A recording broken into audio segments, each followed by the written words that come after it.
All right, everybody.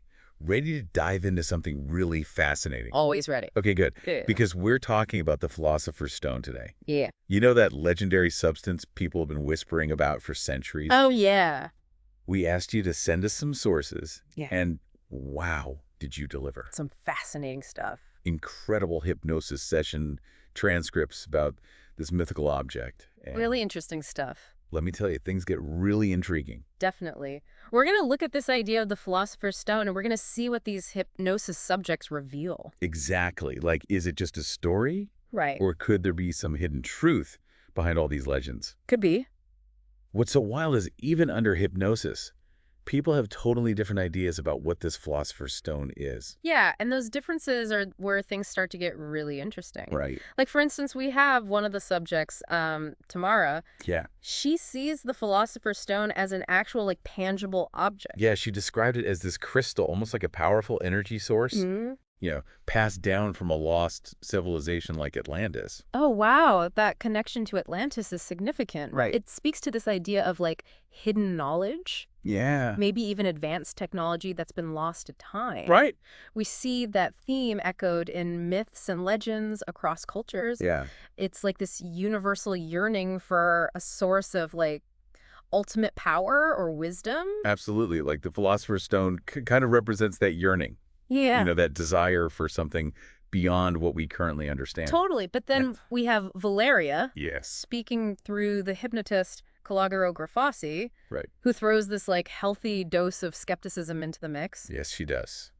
And it's a good point. Yeah, she raises some really important points about the nature of hypnosis itself. Mm-hmm. Reminding us that information that comes from these sessions Right. should always be taken with a grain of salt. Yeah. Memory and suggestion can play a huge role in what's revealed. That's a really great point. Yeah. It's a reminder to approach these accounts with, With a critical eye. critical thinking. Yeah. Absolutely. Don't just take everything at face value. Right. But then we have Tatiana's session, Oh, yeah. and she just takes things in a totally different direction. Totally. She describes the Philosopher's Stone not as like a physical object, Right. but as a structure of being.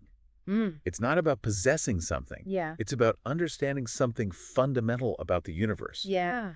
and how to manipulate it. That's fascinating. Right? So instead of like this magical object, Mm-hmm. the Philosopher's Stone becomes like a way of understanding Yeah. and interacting with the world, maybe even reality itself. Exactly. It's about aligning yourself with, like, certain universal principles or forces. Yeah. It's about unlocking potential within, Yeah. not acquiring power from outside of you. So, okay, we have this tangible object, Right. like a source of ancient power in Tamra's vision. Huh. We have the skepticism from Valeria about the reliability of hypnosis itself. Yeah. And then Tatiana brings this idea of the Philosopher's Stone as like a concept, like a way of understanding the universe. Totally. And if we look for common threads, one that pops out is this idea of hidden knowledge.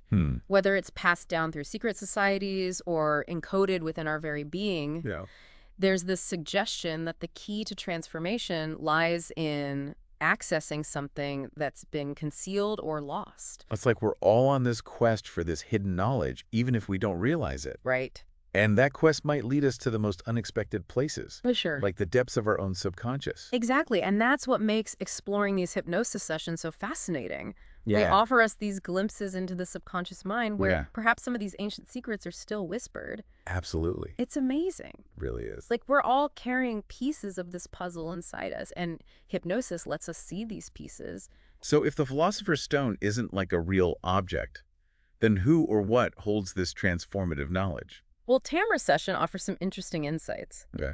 She thinks this knowledge has been preserved throughout history by secret societies, Oh, hidden in places like the Vatican. secret societies, the Vatican. Yeah. It sounds like a Dan Brown novel. Right. It plays into that fascination with hidden wisdom passed down through generations, Yeah. carefully guarded from, those who are deemed unworthy. It's like a real-life treasure hunt for ancient secrets. Right. And Tatiana's session adds another layer to this. Yeah, she suggests that even if a physical stone doesn't exist, Right. the knowledge itself is the Philosopher's Stone. Mm. It's the ability to transform ourselves and the world around us by understanding these fundamental principles. So maybe the Philosopher's Stone isn't something you find. Yeah. Maybe it's something you become. Exactly.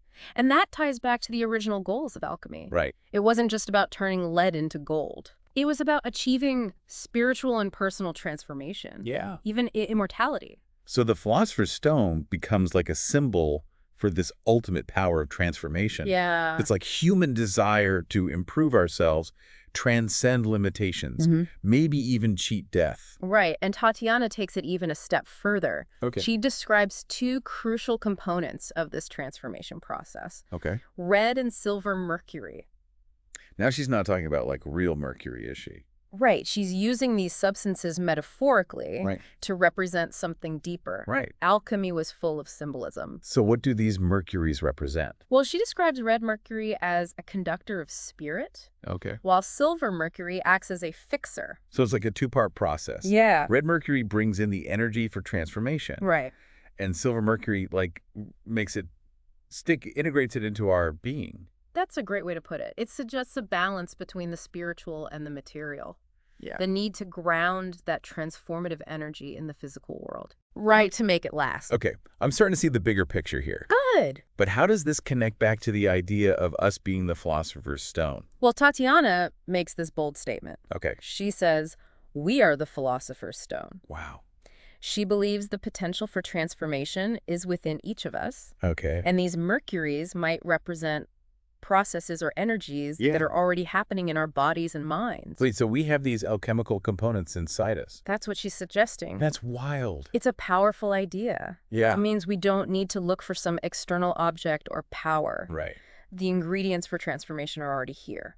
But if that's true, how do we activate this inner alchemy? Right. How do we tap into this potential? That's a million-dollar question. Right. Tatiana doesn't give us like a step-by-step guide, Okay. but she does give us some clues. Right. She talks about intention awareness and the ability to understand and manipulate the frequencies associated with these substances. So we're talking about the power of the mind Yeah. to influence reality, to shape our own experience. It seems that way. And this is where the idea of the Philosopher's Stone takes on this whole new meaning. Okay. It's not just about material transformation anymore, Yeah. but about the potential for like spiritual evolution, expanded consciousness. It's like we're getting into quantum physics now, Right. where consciousness plays a part in shaping reality. Exactly. And it makes you wonder, if we are the Philosopher's Stone, Right. what responsibility comes with that power? That's a big question. Yeah. And Tatiana's session also hints at like a darker side to this, Uh-huh. right? The potential for misuse of this power. Yes, and that's something we need to explore carefully, because if this power exists, whether it's within us or outside of us, Right. the implications can be profound. So let's talk about that darker side. Yeah. Tatiana mentioned something about external manipulation using the Philosopher's Stone's power. Yeah, it's a little unsettling, to be honest. What does she mean by that? Well, she suggested that those in power might use these principles, this red mercury thing, to influence and control the masses. It sounds like a conspiracy theory. Yeah. Did you talk about mind control or something? She didn't get into specifics. Okay. But she seemed to be saying that it's about understanding and exploiting these subtle energies or frequencies we were talking about. Yeah. It's less about like overt control and more about subtly like nudging people's thoughts and behaviors. It's kind of creepy, the idea that this knowledge could be used to manipulate people without them even realizing it. Makes you wonder what's really going on. It does, and it reminds us that any powerful knowledge or technology can be used for good or bad. Right. It all comes down to the intentions of the people using it. So what can we do about it? If this power is real and it can be misused, how do we protect ourselves? Tatiana didn't really give any easy answers, Okay. but she did say awareness is important. Yeah.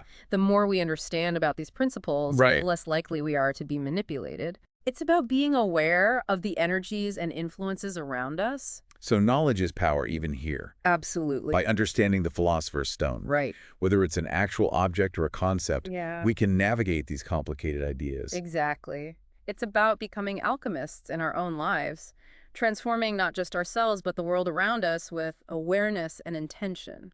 This has been an incredible deep dive. Yeah. We've gone from ancient myths and alchemy to the power of the mind and the potential for transformation and even manipulation.